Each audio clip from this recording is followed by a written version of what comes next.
ఈరోజు రాష్ట్ర ప్రభుత్వం young India integrated residential schools అనే ఒక విధానాన్ని తీసుకొచ్చి ఈ దేశానికి ఆదర్శంగా ఉండే విధంగా 25 ఎకరాలలో ఒక కార్పొరేట్ కాలేజీలతో పోటీ పడే విధంగా ఈచ్ స్కూల్కి 200 కోట్ల రూపాయలు కేటాయించి ఈరోజు మీకు ఒక ఇంటర్నేషనల్ స్టాండర్డ్స్ ఎడ్యుకేషన్ని not only infrastructure educational qualification కూడా అక్కడ ఉండే క్వాలిటీ కూడా పెంచాలి అని ఒక లక్ష్యంతో ఈరోజు మేము పనిచేస్తున్నాం.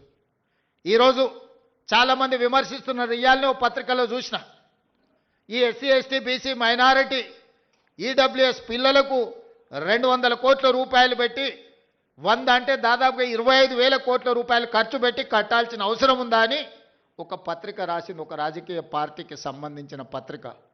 కరెక్టే మీ విధానంలో, ఎందుకంటే మీరు అధికారంలో ఉన్నప్పుడు బర్రెలు గొర్రెలు చేపలు చెప్పులు కుట్టుకోండి అనే స్కీములు మీరు తీసుకొచ్చిండ్రు.